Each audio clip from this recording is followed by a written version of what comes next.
బాధితులను స్వయంగా పరిశీలించారు మేయర్ భాగ్యలక్ష్మి. కలుషిత నీటి వల్లే ఇదంతా జరిగిందని అనడానికి సరైన ఆధారాలు లేకపోవడంతో అధికారులు సంబంధిత ప్రాంతాల్లోని నీటి నమూనాలను తీసుకుని పరీక్షలు నిర్వహిస్తున్నారని తెలిపారామె. ఇక బాధితుల ఇంటి వద్దకే డాక్టర్ని, వాహనాన్ని కూడా పంపించే ఏర్పాట్లు చేయాలని డిమాండ్ చేస్తోన్న మేయర్ భాగ్యలక్ష్మితో మా ప్రతినిధి సాహిత్య ఫేస్ టు ఫేస్ చూద్దాం.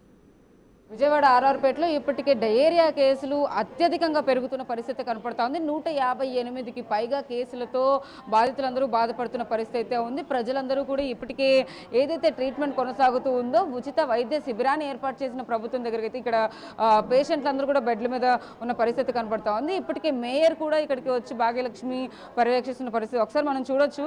పేషెంట్స్తో ఆవిడ దగ్గర నుండి కూడా మాట్లాడడం కానీ సంబంధిత అధికారులతో కూడా ఆవిడ అడిగి తెలుసుకుంటూ ఉన్నారు. ఇదే నేపథ్యంలో అసలు కేసులు ఎందుకు పెరుగుతూ ఉన్నాయి ఏంటి అని కూడా ఇంతకుముందే మేయర్ మాట్లాడారు. డిఎంహెచ్ఓ సుహాసినితో కూడా మాట్లాడారు. ఇప్పటివరకు అధికారులందరూ కూడా వస్తూ ఉన్నారు. ప్రస్తుతం మనతో మేయర్ భాగ్యలక్ష్మి మేడం కూడా ఉన్నారు. మేడం చెప్పండి, ఆర్ఆర్పేటలో ఇప్పటికే 2-3 రోజుల నుంచి కూడా డయేరియా ప్రబలుతోంది. వాళ్ళందరూ కూడా భయాందోళన గురి చెందుతున్నారు. మీరు కూడా వచ్చి తెలుసుకున్నారు అసలు ఏం జరుగుతుంది ఏంటని, అధికారులు ఏం చెప్తున్నారు? ఇది మనకి న్యూ రాజరాజపేటలోనమ్మ 11 కేసులతో మొదలైంది. ఈరోజు 158 కేసులకి రావటం జరిగింది. కానీ పేషెంట్లందరూ కడుపు నొప్పి, విరోచనాలు, వాంతులు, కొంతమందికి వాంతులు, కొంతమందికి విరోచనాలు, దానికి తోడు కడుపులో నొప్పి కూడా వీళ్ళకి ఉండటం జరుగుతుంది. పేషెంట్లు కూడా చాలా నీరసంగా ఉన్నారు పాపం. అందరూ ఎవరికి అసలు ఓపిక అన్నది లేదు. ఒక్కొక్కరికి 50 మోషన్స్, 60 మోషన్స్ అట్లా కూడా అయిన పేషెంట్లు ఉన్నారు. ఇది ఏ రకంగా వచ్చింది అన్నది నిన్నటి వరకు ఫుడ్ వల్ల, ఏదో వినాయక చవితి పందుల్లో అక్కడ ఫుడ్ తినడం మూలాన అని చెప్పారు. అదైతే కొంతమందికి ఉంటుంది. కానీ ఇంతమంది 158 మంది కంటే ఒక ఫుడ్ వల్ల వచ్చింది అనుకోవడం అన్నది ఇది తప్పు. కాకపోతే ఏంటంటే ఇది డయేరియా అన్నది ఈరోజు వచ్చింది కాదు. గత వారం రోజుల నుంచి వీళ్ళు తీసుకుంటున్న ఫుడ్ వల్ల కానీ, లేకపోతే వాటర్ వల్ల కానీ, సంథింగ్ ఫిషింగ్ అన్నది మాత్రం అర్థం అవుతుంది. టెస్టులకు అయితే ఇంకా పంపించినారు కానీ టెస్టుల రిపోర్ట్ వాటర్ వల్ల, ఫుడ్ వల్ల అన్నది ఇంకా టెస్టుల రిపోర్ట్ రాలేదు. కాబట్టి మనం ఏంటన్నది మనం కన్ఫర్మ్ చేయలేకపోతున్నాం. కానీ ఇక్కడ అన్ని రకాల తప్పులు ఉన్నాయి, అంత నిర్లక్ష్యం ఉంది అన్నది మాత్రం మనకి అర్థమవుతుంది. ఎందుకంటే ఇంతమంది పేషెంట్లు అంటే ఇది చిన్న విషయం అయితే కాదు, ఇది పెద్ద విషయమే. కాకపోతే వర్షాలు పడుతున్నాయి, కార్పొరేషన్ ద్వారా వాటరు మరగబెట్టుకొని తాగండి అని చెప్పి మేము అనౌన్స్మెంట్ చేయించడం జరుగుతుంది. కానీ ప్రజలు మాత్రం ఏం చేస్తారంటే ఆ పాటికి ఎప్పుడు పంపులు వస్తాయి, ఎప్పుడు నీళ్లు పట్టేసుకుందాము, లేకపోతే బయట పనులకు వెళ్ళే వాళ్ళు ఉంటారు. వాళ్ళు ఏంటంటే గబగబా నీళ్ళు పట్టేసుకున్నామా వెళ్ళినామా అన్న స్థితిలో ఉంటారు తప్పితే కానీ ఇది వాటర్ బాయిల్ చేసుకోవాలి, బాయిల్ చేసిన వాటర్ తాగాలన్న కాన్సెప్ట్స్లో మాత్రం వాళ్ళు ఉండరు. అది కూడా మనకి ఇక్కడ మైనస్ అవుతుంది. నెక్స్ట్ ఏంటంటే ఈ వాటర్ పైప్ లైన్లు ఎక్కడైనా లీకేజా? ఎందుకంటే ఒక వాటర్ ట్యాంక్ నుంచి ఒక ఏరియాకి రాదమ్మా. ఇక్కడ 18,000 మంది ఈ చుట్టుపక్కల ఉన్న వాళ్ళకి ఆ వాటర్ ట్యాంక్ నుంచి వాటర్ సప్లై వస్తుంది.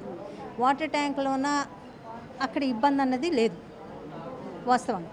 అయితే రన్నింగ్ పైప్ లైన్లోనే ఉంటే ఎక్కడైనా ఉండాలి. అది కూడా మేము కార్పొరేషన్ ద్వారా చెక్ చేసుకుంటున్నాము. ఎక్కడైనా రన్నింగ్ పైప్ లైన్లోనే ఎక్కడైనా ఇబ్బంది ఉందా, ఆ పైప్ లైన్ లీకేజ్ వల్ల ఏమైనా వీళ్ళకి ఇబ్బంది జరిగిందా అన్నది కూడా కార్పొరేషన్ ద్వారా, ఇంజనీరింగ్ సెక్షన్ ద్వారా అది కూడా మేము చెక్ చేపిస్తున్నాం. కానీ ఏది ఏమైనా ఈరోజు మాత్రం చాలా పెద్ద ప్రమాదం అన్నది జరిగింది.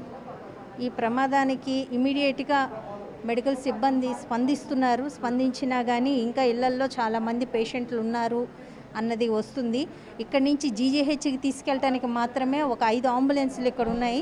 ఇక్కడ ఎవరైతే ఇబ్బంది పడుతున్నారో వాళ్ళ జీజీహెచ్కి తీసుకెళ్ళడానికి, ఇమీడియట్గా తీసుకెళ్ళడానికి 5 అంబులెన్సులు వాడుతున్నారు. కానీ ఇళ్లల్లో ఉన్న పేషెంట్లు ఉండిపోయినారు. 2-3 రోజులుగా వాళ్ళకి వాంతులు, విరోచనాలు జరుగుతున్నాయి. కానీ వాళ్ళు బయటికి వచ్చి హాస్పిటల్ వరకు వచ్చే ఓపిక కూడా వాళ్ళకి లేదు. వాళ్ళు కొంతమంది సింగిల్గా ఉన్న వాళ్ళు ఉంటున్నారు ఇళ్లల్లోన, వాళ్ళని పికప్ చేసి తీసుకురావటం, లేకపోతే వాళ్ళ దగ్గరికి అంబులెన్స్ వెళ్ళటం అన్నది జరగటం లేదు. అది కూడా కలెక్టర్ గారి దృష్టికి తీసుకెళ్ళి ఇక్కడ దగ్గరలోన అంబులెన్స్ కాకపోయినా ఏదో ఒక వెహికల్ పెట్టి ఆ వెహికల్లోన వాళ్ళని పికప్ చేసి తీసుకొచ్చే విధంగా ఇక్కడ చర్యలు చేపట్టాలి. ఎందుకంటే చుట్టుపక్కల అపార్ట్మెంట్లు కానీ ఇవన్నీ ఉన్నాయి ఇక్కడంతాను. అదంతా ఇబ్బందికరమైన వాతావరణం. ఎందుకంటే అంతా స్లమ్ ఏరియా మనకి ఇదంతా. వాళ్ళందరినీ మనం పికప్ చేయాలి. సర్వే చేపిస్తున్నారు, ఏఎన్ఎంలను పంపిస్తున్నాము అని చెప్తున్నాము, ఓకే కాదని అంటలేదు. కానీ ఎక్కడో ఒకటి మిస్ఫైర్ అయితే దానికి బాధ్యులం మనమే అవుతాం. కాబట్టి ఆ మిస్ఫైర్ ఎక్కడా జరగకుండా అన్ని రకాల చర్యలు చేపట్టే విధంగా కలెక్టర్ గారికి కూడా కమిషనర్ కూడా అన్ని రకాలుగా వివరించడం జరుగుతుంది. ఇప్పటివరకు ప్రస్తుతానికి ప్రాణ నష్టం అలాంటిది జరగలేదు కాబట్టి వస్తున్న పేషెంట్లందరికీ కూడా అంటే రికవరీ కేసెస్ ఎక్కువగా ఉన్నట్టుగా ఏమైనా అర్థమవుతుందా? వాళ్ళకి ట్రీట్మెంట్ ఎలా జరుగుతుంది అనుకోవచ్చు? ట్రీట్మెంటు బాగానే జరుగుతుంది. అదే చేతులు కాలిన తర్వాత ఆకులు పట్టుకున్న సన్నం అవుతుంది మంది. ఆ చేతులు కాలక ముందు చూసుకుంటే బాగుండేది. ఇప్పుడు చేతులు కాలినవి ఆకులు పట్టుకుంటున్నాం మనం. పేషెంట్లను అయితే రికవరీ చేస్తున్నారు, డిశ్చార్జ్ అయ్యే వాళ్ళు డిశ్చార్జ్ అవుతున్నారు, లేకపోతే ఇక్కడ సీరియస్ అయిన వాళ్ళని జీజీహెచ్ పంపిస్తున్నారు, అక్కడ ట్రీట్మెంట్ చేపిస్తున్నాము. ఇంతవరకు ప్రాణ నష్టం అయితే ఏమీ లేదు. భగవంతుడి దయ వల్ల అదొకటి మంచి పరిణామం అని చెప్పుకోవచ్చు మనం. కాకపోతే ఏంటంటే ఇంకా ట్రేస్ అవ్వని కేసులు ఉంటే మాత్రం వాటిని ఇమీడియట్గా మనం ట్రేస్ చేయాల్సిన అవసరం అయితే ఎంతైనా ఉంది. ఎందుకంటే కొంతమంది పేరెంట్స్ పెద్దోళ్ళు ఇళ్లల్లో ఉండిపోయినారు. అలాంటి వాళ్ళని త్వరితగతిన ట్రేస్ చేయాలి. ట్రేస్ చేసి వాళ్ళని ఇమీడియట్గా ఇక్కడికి తీసుకురావాలి, వాళ్ళకి ట్రీట్మెంట్ అందించాలి. ఒక డెత్ జరిగినా కానీ దానికి రెస్పాన్సిబిలిటీ తీసుకోవాల్సి వస్తుంది. కాబట్టి జాగ్రత్తగా చూసుకునే పరిస్థితి ఉండాలి అన్నది నా అభిప్రాయం.